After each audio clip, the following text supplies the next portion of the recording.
Welcome back to Timeout with J and G. It's Jay over here. It's G over there. Yo, what is going on, everyone? And today we are back. We're in the off season now, man. I mean, the NBA season's over. The free agency's been kind of crazy. But you know, I decided we wanted to start kind of a series here. I've definitely gotten it from like numbers on the board through the wire. Like I don't want to. I definitely want to shout at them. Got the idea from them. But we're gonna be doing our own version of it right now. As you can see from the title of this episode, we are ranking the top 10 point guards in the NBA. And I go our next episode is shooting guards, small forward, power forward, center. We'll go episode by episode. We'll figure out the schedule for it. We might do it only on like Wednesdays or only on Saturday. We'll figure out how we want to do that. But yeah, like I said, that's what we're doing today, and we're doing it based off of this past season, or I guess going into that, or like yeah. I guess it would have to be based off last season, right? That would just make the most sense. Yeah. Also, before, actually, is there anything you want to talk about before we get into this? I mean, not really. Free agency has been crazy. Yeah. Oh, I guess you're right. I guess technically we never did talk about the Paul George signings happened since we recorded our last episode. Yeah. Paul George is with the Philly for the next 4 years, man. What do you think? I like it. I like it for Philly. Mm-hmm. Because as we seen last year, when Embiid went down with the injury, Maxey tried his best. Yep. And then into the playoffs, Embiid just wasn't in game shape like he needed to be. Yeah. And they just missed that second score. And I mean, and also it takes the load off of Maxey, who just came off of a most improved season, I believe. Mm-hmm. And Embiid, I mean, I like the fit a whole lot for Philly, who's trying to win a ring within the next 2 to 3 years before Embiid, might end up declining. Yeah, I mean, I really like it for Philly as well. I mean, if you want to look at it in this way, you're kind of replacing Tobias Harris with Paul George. So I mean, that's That's a definitely W. yeah, it's definitely an upgrade. And, I mean, even for Paul George, man, you get to go to a team where it's like you on most game basis, you're going to be the number 3 option, right? Like obviously Embiid, the way Tyrese Maxey broke out and became a star last year, that most nights you're going to be the number 3 option, and then there's going to be some nights, of course, you can be the 2 option. Sometimes you might even be the 1 option, depending on how the game goes. But it's like, I think at this point in Paul George's career, it's great for him to be not heavily relied on. You know what I mean? Yeah, 100%. Like he can just go out there, play his game, and he brings something crazy. He brings a guy that can shoot, defend, can handle the ball. Like he can guard multiple positions. Like I said, he can defend. Like he just brings a lot of versatility to this 76ers team that like outside of Tyrese Maxey and Embiid, it's like they don't really have like a lot right now, like a lot of different things. And Paul George can, spend him minutes at the 2, the 3, probably some small ball 4, depending on who you run at the 5, which, I mean, be Embiid. But, like, I like it. I really, really like it for Paul George. I like it for the 76ers. Now, here's the real question. Does it make them a contender? I feel like the 76ers have always been on the teetering of a contender. I feel like this puts them a little bit more in there, but also the signing of Andre Drummond, I believe. Yes, brought back Andre Drummond. It got him a good backup center for when Embiid needs some time off the court, which is also just like bringing in Paul George now. Instead of needing Maxey and or Embiid out there, now you have a third guy that you can kind of just give the keys to and say, hey, you're going to be running with the second unit. Go get us some buckets and keep us in the game. Yeah, that's true as well. I mean, I don't know. I'm going to list off the top teams from the East last year, and I want you to say yes or no whether you think in a 7-game series the 76ers can beat this team, okay? Okay. Boston. No. The Knicks. No. The Bucks. Yes. Okay.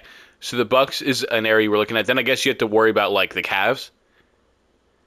I take the Sixers over the Cavs. Okay. So now we're getting to the race. So they're like 3-4 seed material, you're really thinking. Yeah.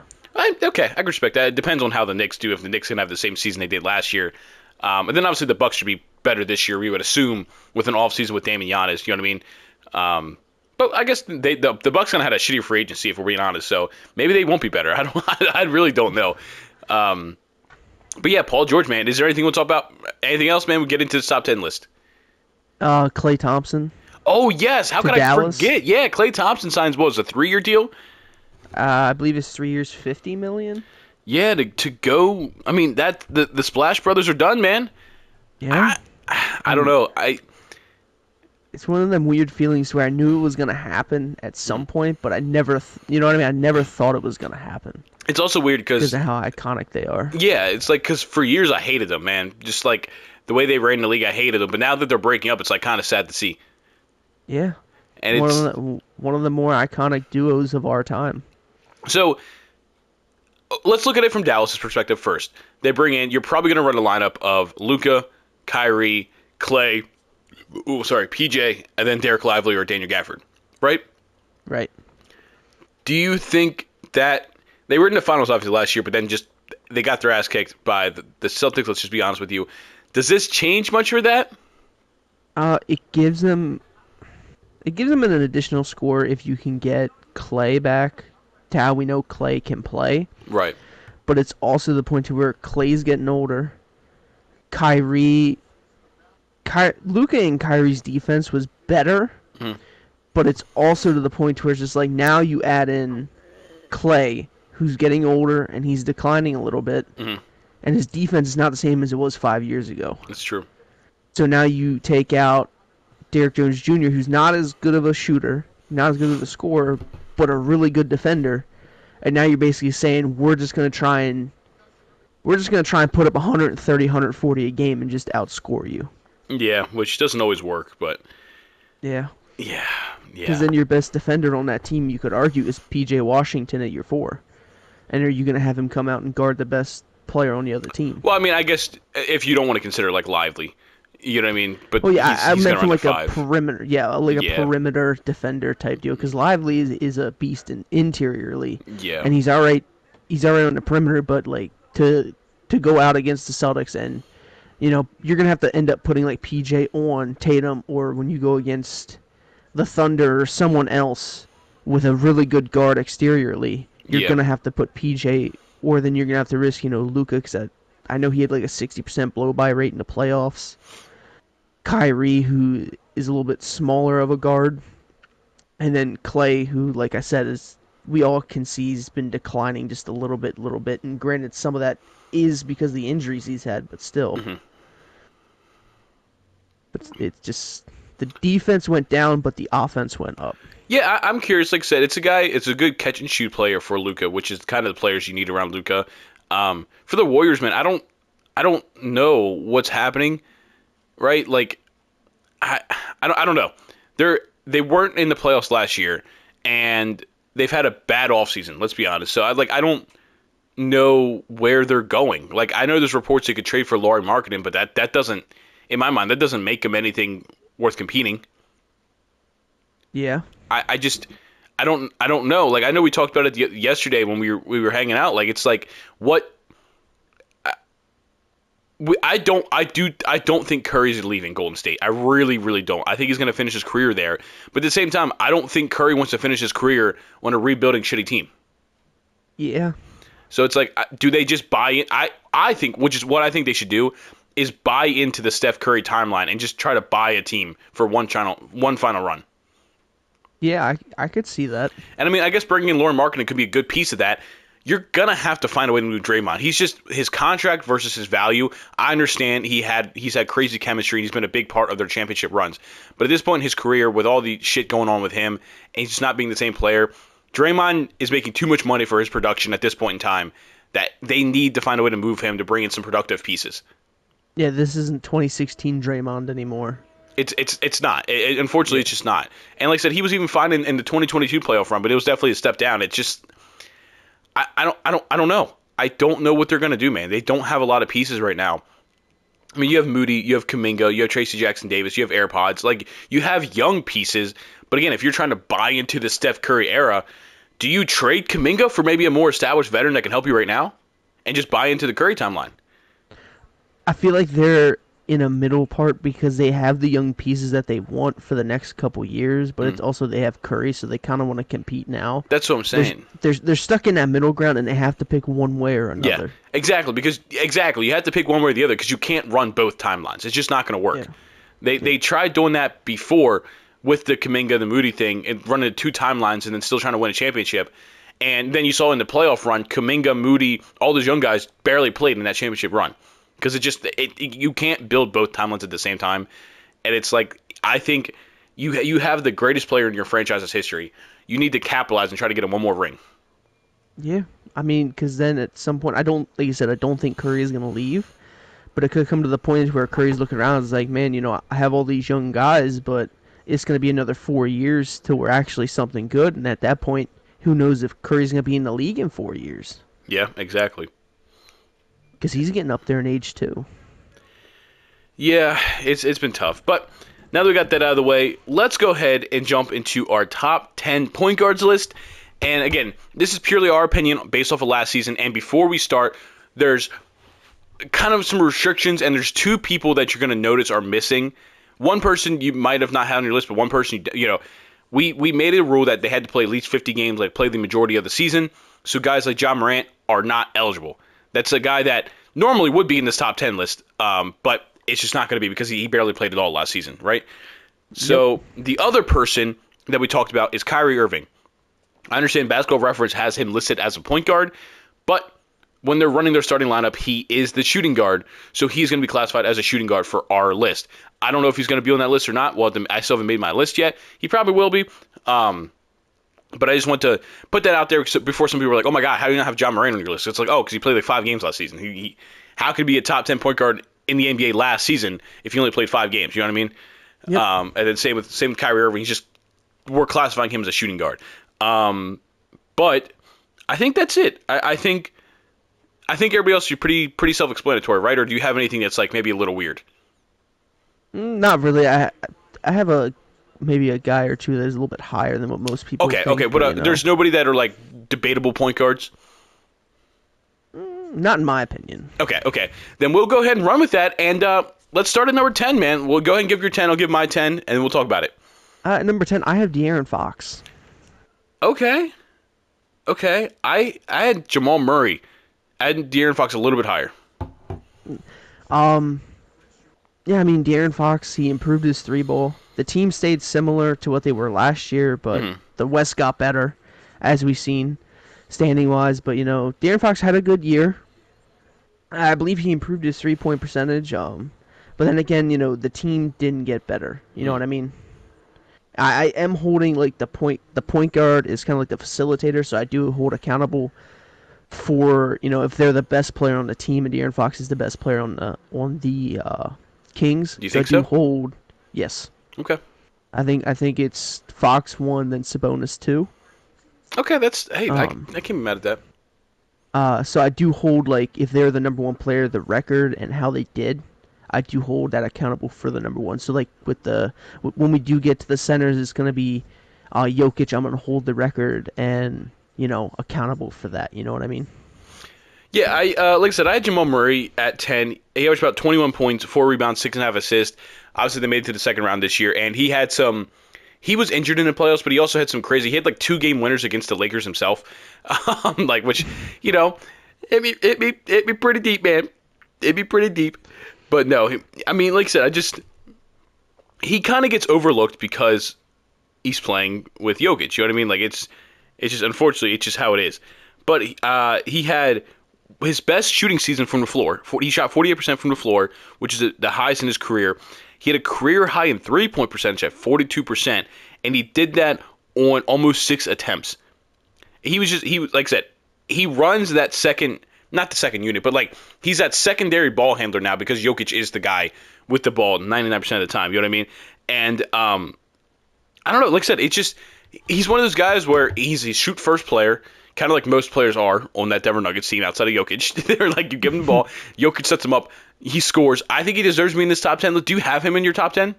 I do. Okay. The only reason, like I said, there's some guys above him that I debated putting him over, but then I looked at the rest of these guys, and honestly, outside of one other point guard on this team, or outside of one other player on this list, no, 2. Outside of 2 other point guards, everybody else is the number 1 option on their team, and he's not. So that's why I kind of ranked him a little bit lower, because he's not the number 1 option on his team. That's kind of part of the reason. Like I said, he had the debatable better season than the guys at 9 and 8 for me, but the guy at 9 is the second option as well, but the guy at 8 is the number 1 option, so that's kind of why I held them to a little bit higher standard than Jamal Murray. Yeah, I got you. I got you. So, what's your nine? My number 9 is Damian Lillard. I have Damian Lillard at nine too. Let's go. I think we can Let's both go. agree it was a disappointing season for Damian Lillard and that Bucks team. Um, I know a lot of it came down to Giannis being injured in the playoffs, which is like obviously the best player on the team is not playing. So yeah, but he averaged 24 points, 4.5 rebounds, 7 assists. He played 73 games, which is the most games he's played since 2018, 2019. So I kind of gave him he was healthy for the most part. So I kind of gave him a little bit of a boost for being healthy and playing. It just yeah, like I guess might have been dumb to think we were going to get the 30-point Portland Trailblazer Dame with Giannis on the team. It just for the first like quarter to half of the season, the fit just didn't look right. And they kind of figured out as the season went on. And I think if we would have got a full season of like the second half version of the second half version of the Bucks were worse than the first half Bucks record wise, but Damian Lillard was better in the second half I think than the first half. And I think if we would have got a full season of that, he probably would have been higher on my list. But again, he shot 42%, which is near a career low for him. 3-point percentage was 35%. Again, near a career low. So he had low shooting seasons. Again, kind of a disappointing season, but yeah. Yeah, I mean, I agree with you.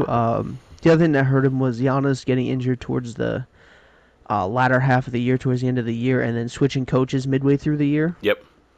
So I mean, that is always gonna hurt your best one of your best players on the team. It will, and then switching systems, just like you said, disappointing year, but he still had a good year. Yeah, exactly. It's a good year, just not the he was still an all-star, you know what I mean? Yeah, like I say, Yeah, he was still an all-star. Just compared to the not Damian Lillard we know, it was yeah. I was gonna say just not the Lillard that we've watched for the past like 6 years. yeah. All right, well, hey, all right, number 8. You can go ahead and start with this one. Number eight, I have Trey Young. Oh, okay, okay. Number 8's where I have De'Aaron Fox. Okay. For Trey Young, I know the Hawks were, I think, what the 10 seed, it Yeah. was 9 seed, but still, it's like that team did not have a lot going for them. Hmm. Let's be honest here. And when you have Dejounte Murray running the two, there wasn't a whole lot of fluidity between the two of them. Let's just be straight out honest. But Trey Young still put up, I believe. Let me just pull up his numbers real quick. I know it was like 26 and 10, but he had a really good season on a team that didn't have much going for him. He was And I the feel engine of he, that offense. yeah, he was the engine of the offense, and I value that a lot because of how I don't really want to say it like this because of how bad the Hawks team was. You know what I Yep. mean? And I feel like if you pull Trey Young off that Hawks team, they are probably arguably running for one of the worst teams in the league. Yeah. I'm curious to see what they do with him this offseason. Like I said, they traded DeJounte. They're probably trading Clint Capella. They got a lot of young guys. I'm curious to see what kind of season. We could get a season next year where it's just him out there with a bunch of young guys, and he could go nuclear and have like a 30-12 season or something like that. I'm curious to see what they do. But like I said, I had De'Aaron Fox at 8, and you kind of mentioned it. He had a career high in 3-point shooting. Shot damn near about, I guess technically it was his second highest season. He shot 36.9%, and his second year he shot 37.1. So technically not his career high, but his career high for the past like 5 years in a row. It was much better. And yeah, like I said, you made the comment. They record wise were basically the same team as last year. They didn't get worse. They didn't really get better. And that hurt, especially coming off like this crazy. They went from not making the playoffs for like 16 years to being the 3 seed and then to kind of fall down to they were into play and they didn't even make the playoffs, did they? Or no, did they? Who did it? Why am I blanking They on the Kings? they faced the Warriors in the play-in. And then They lost. they lost. They did. They did. That's crazy. Yeah, to not even make the play after being a 3 seed and having damn near the same record. It just, yeah, I kind of agree with your comment. Like when you're the best player on the team, or arguably the first best player on the team, it's like if you guys aren't making the playoffs, you kind of have to hold some blame for that. Hmm. And while individually, statistically, he was great, it just wasn't. They weren't better. They had that crazy run last year, then they just really didn't capitalize on it as much as they needed to. I mean, like I said, 26 points, 5.5 assists. Again, his assists went down this year. He's never been crazy faster. He's only averaged more than 7 assists twice in his career. So he's just not really that kind of guy as a score first guy. But yeah, I have De'Aaron Fox at 8. Number 7 is where I have Trae Young. At number 7 is where I have Jamal Murray. Okay, you have him. Okay, you have him over Dame, De'Aaron, and Trae. I do. Can you give me your reasoning? The reason is he is the second option on the team. But I know he did disappear a little bit through the playoffs, but he came in big during that Lakers series. Mm-hmm. As you mentioned earlier, he had a couple game winners, and the way he plays as the second option, I just really like. You know what I mean? He came off 21 points, 6.5 assists, 4 rebounds, like you said earlier. I feel like he thrives in that second option as kind of like the starting point guard, but the second option, and he's still getting around 7 assists with Jokic running the center. Yep.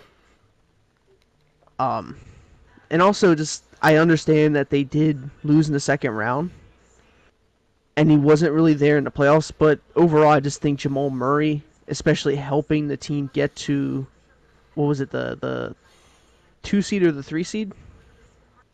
The 3 seed. The 2 seed. The 2 seed, because the Lakers were the. I don't remember. It's been a couple months. I think I believe they were the 2 seed. Helping them get into the 2 seed. I think that holds merit. You know what I mean? Yeah, I agree. Like I said, the reason I kind of held him down to 10 is because he is the second option, kind of like Dame is, and I had a hard time putting him over the one option because they hold more responsibility to the team than he does. I mean, he's 100% completely important to the Denver Nuggets team. I don't want to take any of that away, but he's not. I don't think he's as important to the Nuggets as Trae Young is to the Hawks. Yeah, that's the reason I kind of had him a little bit lower. But you know what? Again, we're just going based off last season, so I had Trae Young here at 7. He was about 26 points, about 11 assists. He shot 48. Oh, where's my field goal percentage? 43% from the floor, which isn't great, but he's never been a super efficient player. He shot 37% from 3, which is his second best of his career. Defensively, still isn't great, but it looked like sometimes he was kind of trying, which, I guess at some point you just have to accept that, hey, at least he's kind of trying sometimes. You know what I mean? Yeah. I think it was just kind of a rough season all around between him and DeJounte Murray. It didn't fit. They couldn't coexist on the court together, and I think, unfortunately, he took a hit as, the public's opinion of Trae Young took a major hit this season because of the situation that Hawks were in with DeJounte Murray and him, and which sucks. You know what I mean? I don't think it means too much about him as a player, other than maybe he just can't really fit with another ball dominant player. He needs to have the ball in his hands to be the most successful version of himself. And I guess, like I said, if you want to look at it in a way of he can't really play with others, other people that need the ball, maybe. But as an indictment on his player, like I said, he's a guy that can average you between 25 to 27 points and then 10 to 12 assists every single year. He can run your offense better than most point guards in the league. So I think in a normal year, Trae Young's a little bit higher than 7, or you had him down to 8 or 9, right? I had Trae Young at 8. 8, yeah. I think on a normal season, we can both agree he's probably higher than that. But it was a weird situation in Atlanta this year. Yes, it was. Next, number 6. Go ahead with your number 6. At number 6, I have Tyrese Halliburton. I also have Tyrese Halliburton at 6. I mean, you could argue, he was the number 1 option halfway through the season. And then when they got Spicy P, you could argue Spicy P was the one, but I think Halliburton was the guy the entire season. Hell, I think... That's just my opinion. If I'm going to be honest with you, I think if we would have did this list back in, February, he might have been number 3 on this list instead of 6. Yeah, when he was going through that insane first half of the season. Yeah, the injury did hurt him. Yeah. He wasn't the same player coming out, but I feel like he was the guy for this Pacers team the entire way. Yep. And he helped them get to the conference finals. Now, I know you can say the Knicks were injured, but still, the Knicks team put up one hell of a fight. And Halliburton, coming off 20 points and basically 11 assists. Yep. He was all-NBA third team. He was an all-star. He also played a career high. I can't really say about it. Played a career high 69 games as well, which is, a guy that I think is He played 56, 26, 51, and 58. So when your career high in games is 58, you put 11 on that. That's a good season. Absolutely. Yeah, no, I had Tyrese Halliburton again, kind of like you said, shot about 48% from the floor, which is his third high. From three, he shot 36%, which is actually his career low. He shot his career low from three this year. Every other year he's been above 40%. Can you believe that? That's wild.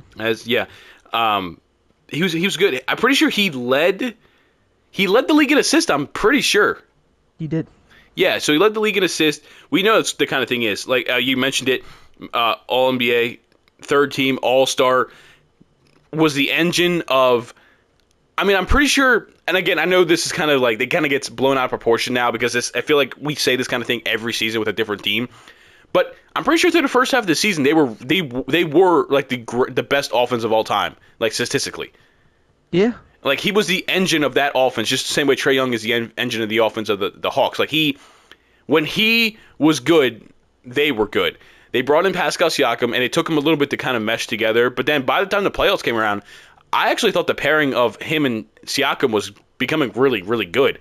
And then they end up obviously re-signing Pascal Siakam, so that's great for them. Like I think giving him an option, the fit is always going to be kind of weird to me because Tyrese Halliburton's more of like a fast-paced player. He's a guy that wants to run up and down the court, and that's like not what Pascal Siakam is. You know what I mean? Like that's not the kind of player he is. So I do wonder if, like, unfortunately, it might just be one of those things where Halliburton's stats are going to go down slightly just because they're playing more of a slow-paced offense, which is like I don't think they should be playing, but it's kind of what players they have. You know what I mean? It could also be this type of like fire and ice situation where like they have the ability to get out and run in transition and run fast, but they also have the players where if they need to slow it down, they can also slow it down. So you got to bring in. Is Obi Toppin or did Obi Toppin re-signed? I'm like 90. He did. Yeah. Oh, listen, you want to run fast? Take out Siakam, put Obi in there. Just let them run the floor and let them throw lobs to each other that way. That's the way. That's the way to do it. No, I again, like I said, if we would have did this halfway through the season, he would have been probably top 3. But his injury in the back half of the season just wasn't kind to Tyrese Halliburton. Yeah. Number 5, I have Tyrese Maxey at number 5. I have Steph Curry at 5. Oh, go ahead. Steph Curry was basically the engine of the Warriors. Let's be honest, he didn't have a whole lot of help. And they didn't even make the playoffs. That's true. They didn't make the playoffs. I mean, you can say Clay going 0 for 10 in a elimination game didn't help, but it is also with the caveat to where like he was the best player. And I understand the West was really good, but he's still a top 5 player. He's still a top 5 point guard, top 10, top 15 player of all, in the NBA. Just, I don't know. Curry is still amazing, but not getting into the playoffs just holds merit for me. I had Tyrese Maxey at 5, and the reason I have him at 5 is he won Most Improved Player. He averaged about 26 points, 6 assists. He had an All-Star appearance. Like he had a fantastic season. His best season by far. Let's see, he had a career high in field goal attempts. It was a career low in field goal percentage, but he also took way more attempts, so it kind of makes sense. They shot 37% from 3 on 8 attempts a game. He was great. He became, like I said, he really broke out as the second best player, the clear-cut second best player on that 76ers team, and a guy you can build around for your career. The only thing about the season that Tyrese Maxey had that's holding me back a little bit with keeping him at 5 is most of it came when Embiid was out. Like, it makes sense. Like, your number 1 option's out, so naturally the number 2 guy is going to start getting those number 1 option type of statistics because he's the main guy with the ball now. And that's not to take anything away from Tyrese Maxey. I think he had a fantastic season. I think he's a fantastic player. And like I have him as a top 5 point guard in this league now. I wonder what kind of season he can replicate with Embiid and now Paul George there. And if like it was that just a result of him having way more opportunity, or is that really who he is now? That's fair. That's fair. I just And again, like if he comes up with another 25, 6 assist season, then you know what? I can solidify him in as a comfortable top 5 point guard. Maybe move him up depending on how this other point guards play. We've seen it time and time before that players all of a sudden let me pull back here. Let's see if I can find field goal attempts went from 15 to 20. He took an average of 5 more shots a game, and his points went up about 5. Like, he just got way more opportunity with the ball in his hands this year because Embiid was out a good chunk of the season, and then you obviously had Embiid, you had Tobias here. Like, you didn't have anybody that could really create shots with the ball in their hand other than Tyrese Maxey once Embiid went down. And it just worries me that we might be, again, no matter how I say this is going to sound disrespectful, and I'm trying not to, but like I'm worried that he might have got slightly overrated because of the opportunity he got. And he just might have played over what he really is because he had the ball in his hand all the time. That's fair. That's fair. Yeah, and I feel like I got to preface that. Like, I like Tyrese Maxey. I hope I'm wrong. I'm not trying to be right about that. I don't want him to be overrated. I feel like I have to be completely objective here and say that you get 5 more shots a game, your stats are probably going to go up. So, I sound like a hater, but there's no other way to really word that without sounding like a hater. So, I just might have to be a hater for that one. I apologize. That Curry pick, man. That Curry pick, I don't know. Give me your number 4. I'm curious to see. I think I know who you have in front of him. I think I'm looking at the 4 players you have in front of him, but go ahead. At 4, I have Tyrese Maxey. Okay. And like you said about the regular season, Embiid went down, and he had to take over. Yeah. And once Embiid went down, that team was not good. Not at all. And we had an idea of what he could do, but then he came out and just, in my opinion, just blew us away and held that team in the playoffs. I believe were they, the 6th seed or the 7th seed? They were, no, I don't, did they play in the play-in? What was, game 1 was, Heat. They played New York, so they were the 7th seed. They had to have been 7th seed, so they would have been in the playoffs. Yep. Yep, so, I mean, they got to the 7th seed, missing Embiid for a good part of the season. And like you said, his stats did go up because he had to step up. Yeah. And if it wasn't for Maxey, this team wouldn't have been in the play-in and wouldn't have made the playoffs. Let's be honest here. Embiid, I think, only played like 39 games. Maxey played 70. Yeah.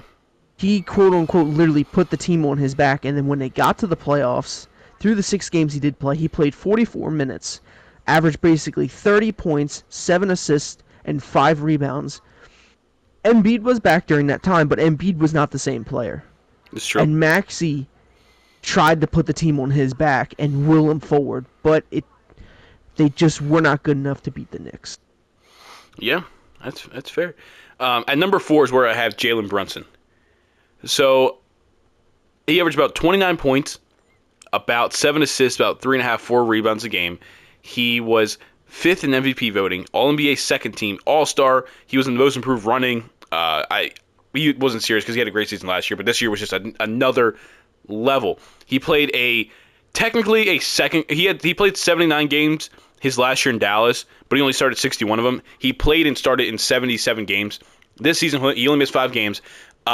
He willed that Knicks team to the 2 seed.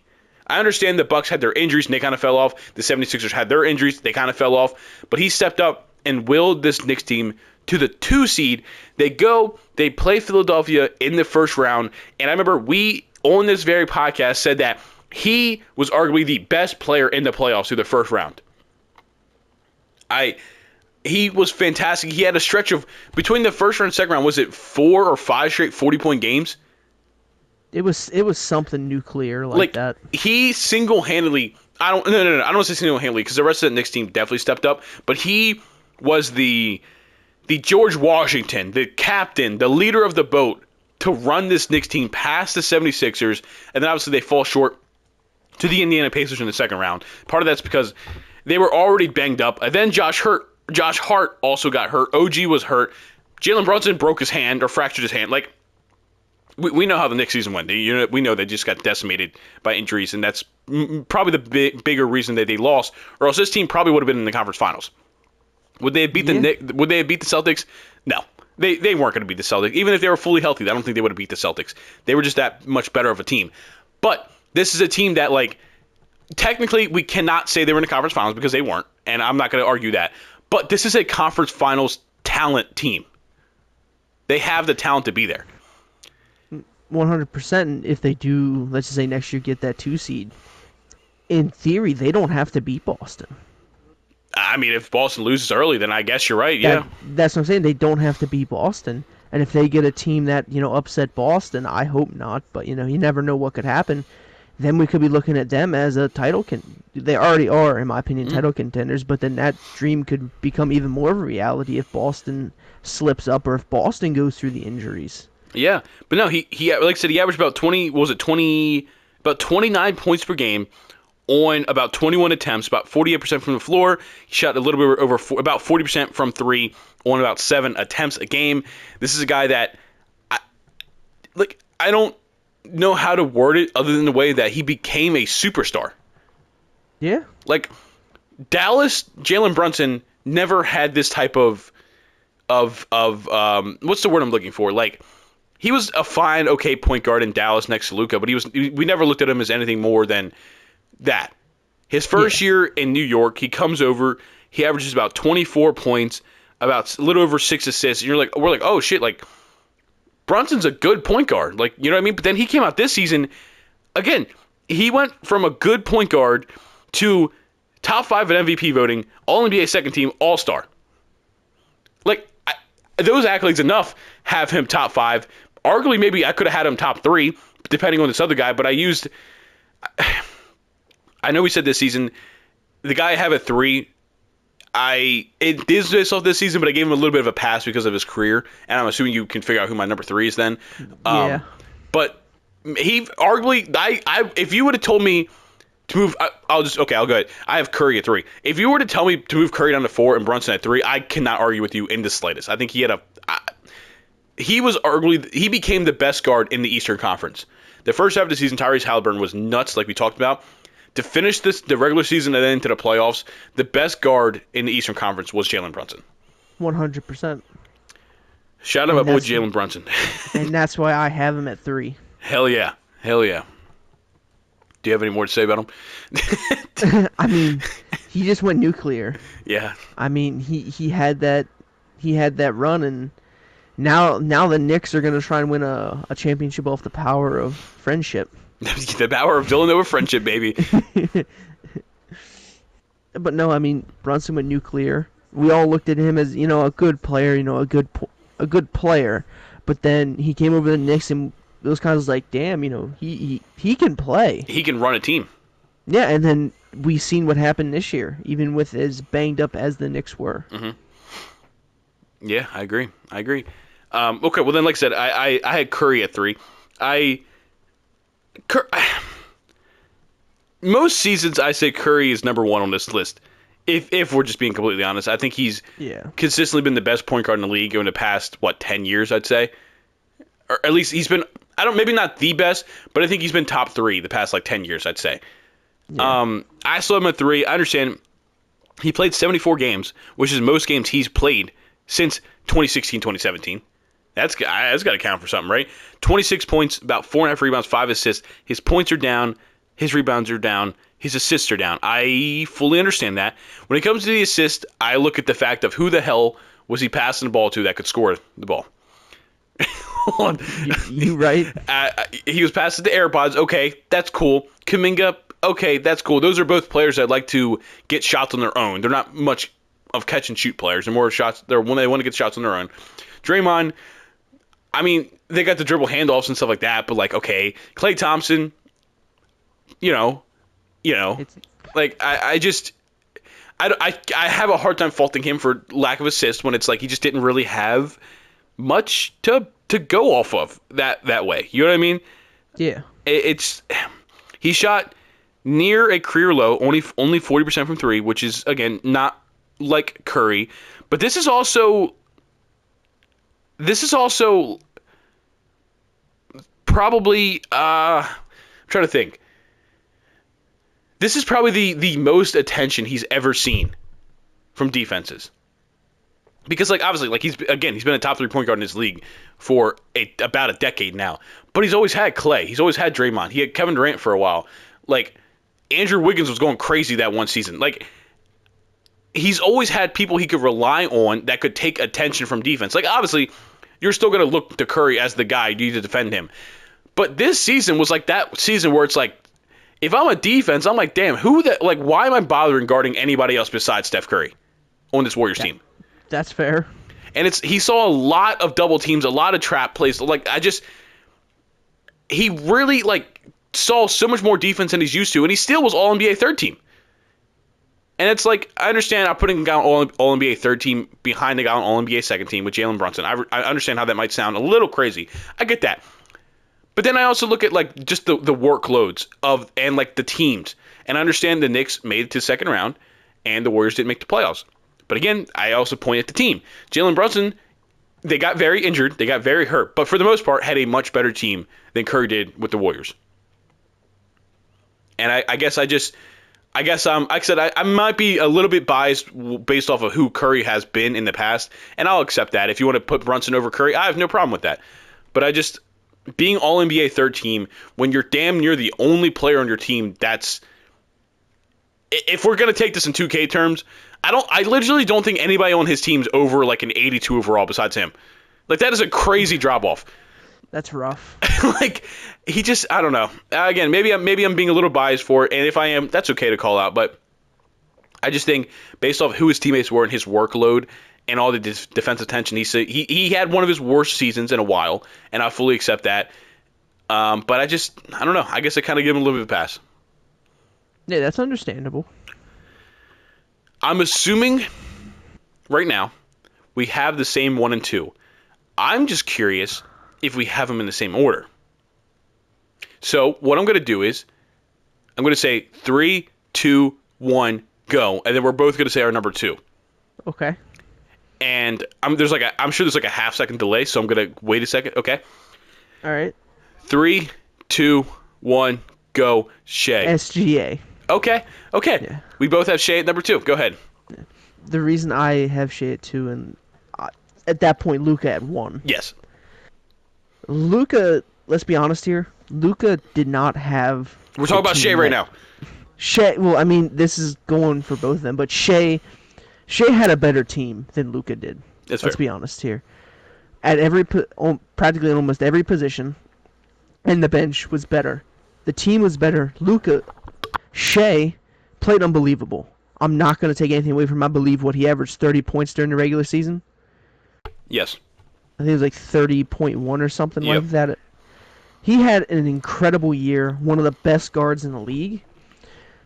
They did make, I think was it the 1 seed? They were the 1 seed, yep. They were the 1 seed, but the team was also better. Mm-hmm. You know what I mean? That does hold merit for where they finished, but it's also the point to where it's like he had more help. Okay. Than Luka did. Okay. Like I said, I have Shea as 2 as well. He was second in MVP voting, and for a good chunk of the season, I think he was the MVP. Honestly, if I'm being completely honest, I think these guys at 1 and 2 are pretty interchangeable. Mm-hmm. I don't think I could argue. I could argue a case for both of them to be number 1, but I can't argue a case that it's one and no way in hell is it the other. Does that make sense? Yeah, it's more like instead of like a 1 and 2, it's more like a 1A and 1B. Exactly. Like these guys are the best 2-point guards in the league, and I think at this point they're damn near like they're there. They're neck and neck. And I guess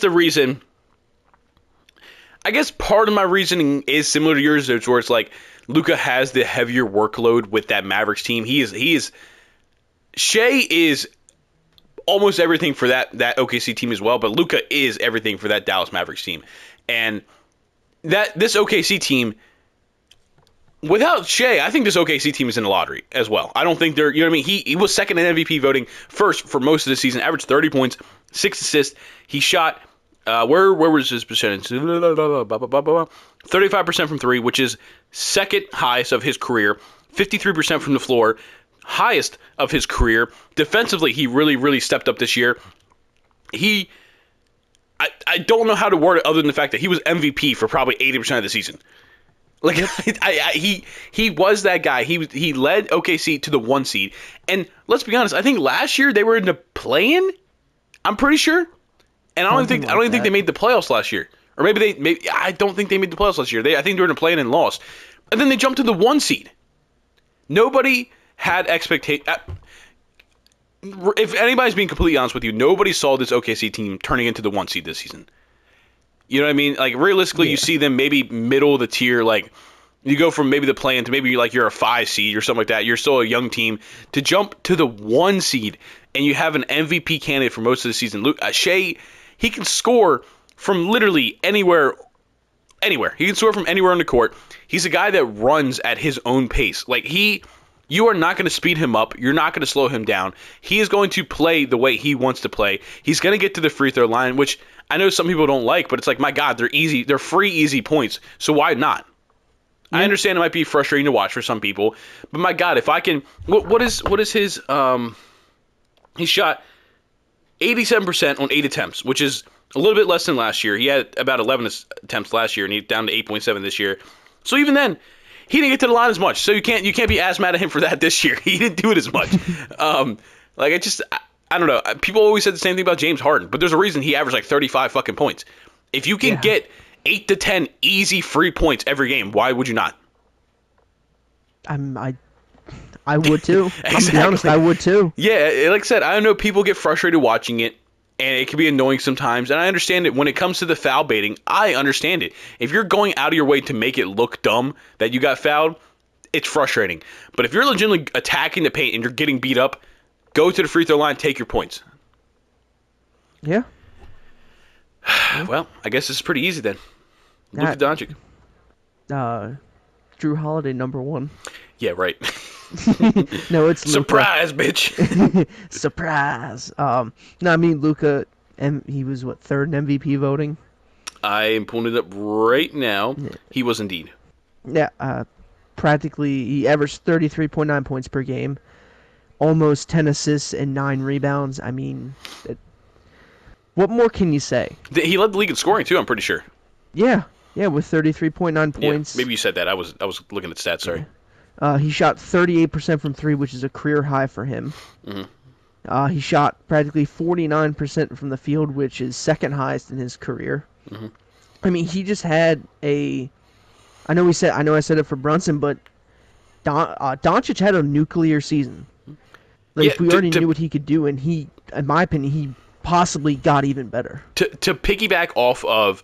We say he shot a career high in 3-point percentage. He also shot a career high in attempts at 10.6. So like he was shooting more and making more. Yeah. 100%. Go ahead. I just want to add that. Go ahead. You can keep going.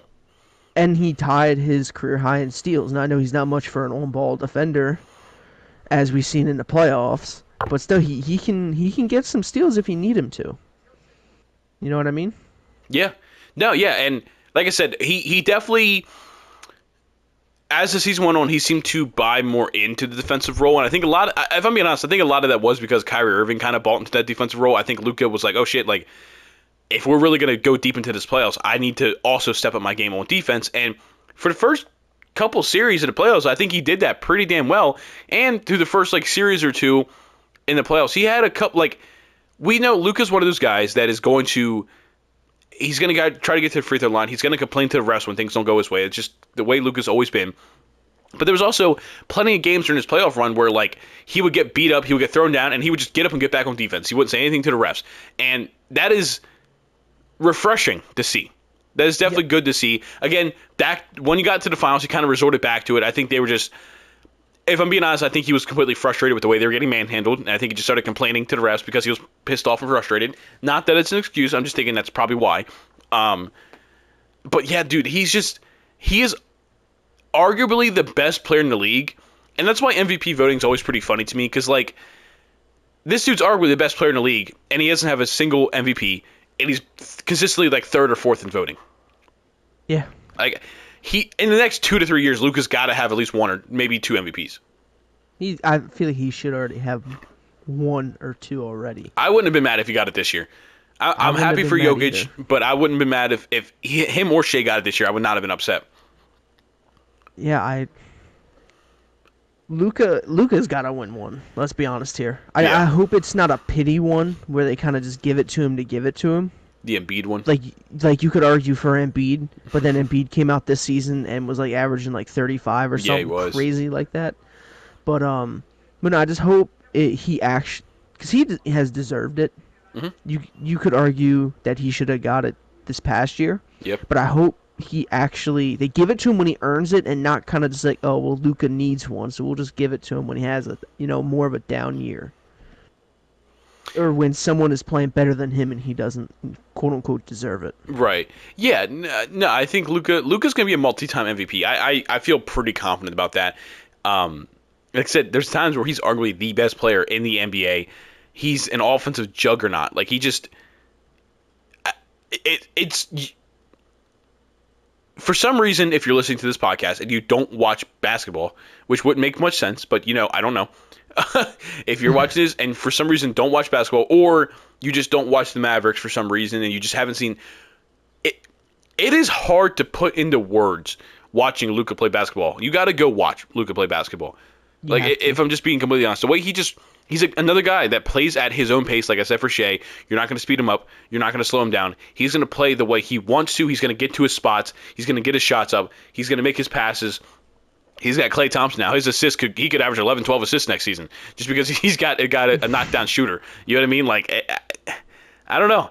I think Luka's in for a huge, huge season.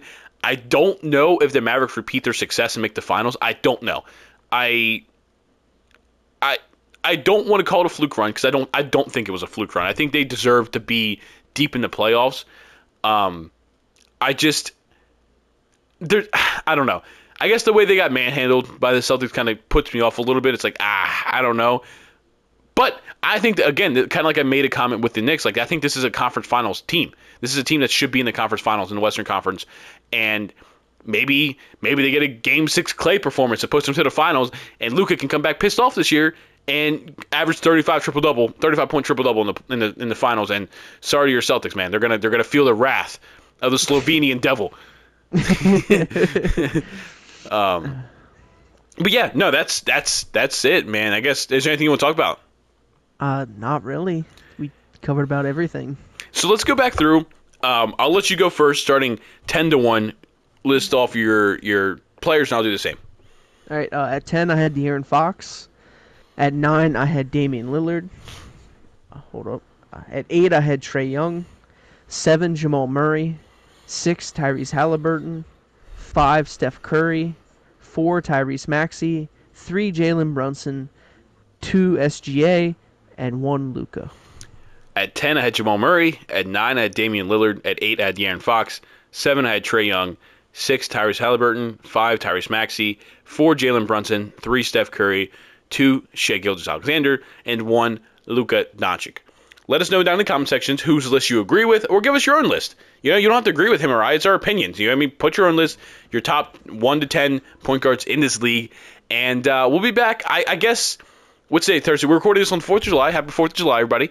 I guess we'll either have an episode Saturday or do one next Wednesday. I guess we'll figure that out. And we'll figure out how we want to do these rankings. Like, I don't know if we just want to do 5 straight episodes of this, or if we want to make it like every Wednesday we do an episode, and on Saturdays we do a different episode, or like vice versa. You know what I mean? We'll figure that out behind the scenes. Exactly, because we have a couple months of time to fill. You know what I mean? We got to get through all positions. So maybe we take a month, like 5 weeks to go through this instead of getting it done at 2. You know what I mean? So we'll figure that out. Yeah, I think I might have already asked, but is there anything you want to talk about? Anything you want to mention on before we get up out of here? I mean, my list is probably gonna anger some people, but it's my list. I think both our lists were pretty consistent with each other. I think we had the same 10 players, I'm pretty sure. Mm-hmm. So yeah, we did. Just a couple in different orders, and that's okay. I think a guy I was debating on putting at 10, but I just couldn't quite do it, was James Harden. Yeah. I debated it, but I'm like, I think Jamal Murray I just think Jamal Murray was better last year. I don't really know what to say about that. Yeah, when we were texting and we agreed that Kyrie would not be on this list, I was thinking, do I put De'Aaron Fox or do I do James Harden? I think you made the right choice. I think I did. Yeah, no, but we'll see. I mean, obviously they don't have Paul George anymore. Maybe we get a halfway through the season, they're like the 12th seed. They fire Tyronn Lue, and guess who they bring in? Mike D'Antoni. All of a sudden, we have James Harden. Step back three. James Harden's going to average 30 points this year. We're going to see Houston Rockets James Harden this season for some reason. That's what the Clippers are gonna need to make it anywhere. Yeah, I don't think it's gonna be enough, but we'll see. It's gonna be fun. That would be super. That'd be super funny and pretty interesting to see James Harden have a resurgence career year with Vintage James Harden. Hey, but again, that is gonna do it for this episode of Timeout with J&G. Go check out my YouTube channel, Cloud2K. I'm doing 2K. I ended my Madden franchise, but College Football 25 comes out in like, I don't know, 2 Less weeks. than 3 weeks. Yeah, like 3 weeks, and then Madden will be out a couple months later. 2K, I guess we got to keep making content on that. And then I've been doing some police simulator videos. Let me know how you guys feel about that. Yeah, do you want to shout anything out? No, I think we're all good. Well, thank you guys for listening to this episode of Time Out with J&G, and we'll see you guys in the next one. Peace.